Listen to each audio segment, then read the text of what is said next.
A very good morning to all the students of class 6. My name is Prerna and I'm your English teacher. And today, from your English book Skyline, we are going to read chapter number 7. So tell me, has it ever happened with you that you've had maybe a dispute with a classmate? What did you do? Most of us, we went to the class teacher or maybe to our subject teacher so that they could give the right decision. At our homes, if we ever had a fight with our siblings, what have we done? We have approached our parents so that the right decision can be taken. In a nutshell, because we want justice. So we want justice means that the right decision is taken, the guilty should be punished, and whoever is right should get what he or she deserves. So now we are going to read a play. This play is about justice, and in this play the main character is Alexander the Great. So Alexander was a great warrior, and then the chief tribe, one of the tribal chief of Central Asia. So Alexander, he meets this tribal chief, and uh, this tribal chief is trying to resolve a dispute between two people. So let us see what this dispute was about and how the tribal chief solved that particular dispute, and also most importantly, what did or what was the impact of that decision on Alexander. So let us start reading this play, and this is chapter number 7. The name of the play is Justice. So let us start reading this play. Here we go. And the list of characters is given here. The chief of a forest tribe in Central Asia, Alexander the Great, Hasim and Qasim. These are two tribesmen. The house of the chief of a tribe in a forest in Central Asia. The chief and his guest, Alexander the Great, are sitting together and having dinner. Dates made of gold have been served on a plate to Alexander. He looks at them, touches them, and is surprised. So this is scene one. So dates, we all know it's a sweet fruit which is very sticky and it's brown in color. Alexander, these dates seem to be made of gold. Do you eat golden dates here? Chief says, no, we don't. We eat natural dates. We have plenty of them here. Alexander says, then why have you given me these golden dates to eat? Chief, I thought a mighty conqueror like you would not be satisfied with anything less than dates of gold. Alexander, he feels amused. Oh my god, what is this chief talking about? I don't want any gold from you. Please let me eat whatever you are eating. Chief, very well. You can have the dates that I eat. He gives him the same dates from some dates from a basket. Alexander, please tell me about the life of your people. Chief, you will soon know something about it. Let us finish our dinner first. After they have finished their dinner, two tribesmen, Hashim and Qasim, enter and stand in front of their chief. The plates and the basket of dates are removed by a servant, and the chief nods to the two men. So, the chief, by nodding to the two men, is saying that say whatever you want to. So, Hashim says, sir, I bought a piece of land from Qasim.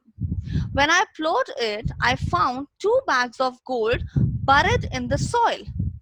I took the gold to this man, but he refused to take it. Sir, I had only bought the land, not the gold in it. How can I keep this gold? Qasim says, Chief, this man is not being fair. When I have sold the land to him, how can I take what he finds in it? Today he is asking me to take the gold which he has found buried in it. Tomorrow he may ask me to take the fruits which grow on it. No, no, I cannot take what does not belong to me. Alexander, softly to himself, I have never heard such a case before in my life. Let me see how the chief decides it. There is silence in the room for a few minutes. The chief thinks deeply and then smiles. So chief says to Hashim, you have only one son, haven't you? Hashim says, yes, chief, I have. And then he asks Kashim.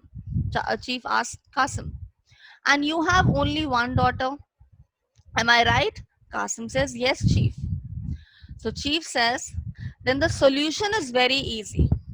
Marry your daughter to Hashim's son and let the gold be a gift to the couple. Do you both agree? Hashim and Qasim say, we agree, sir.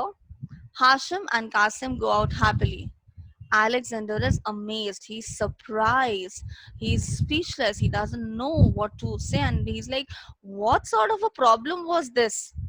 Chief said, how do you like my decision, great conqueror? Alexander says, how do I like it? I must say I'm amazed. I have never seen such a thing happen before. Chief says, how is such a case decided in your country?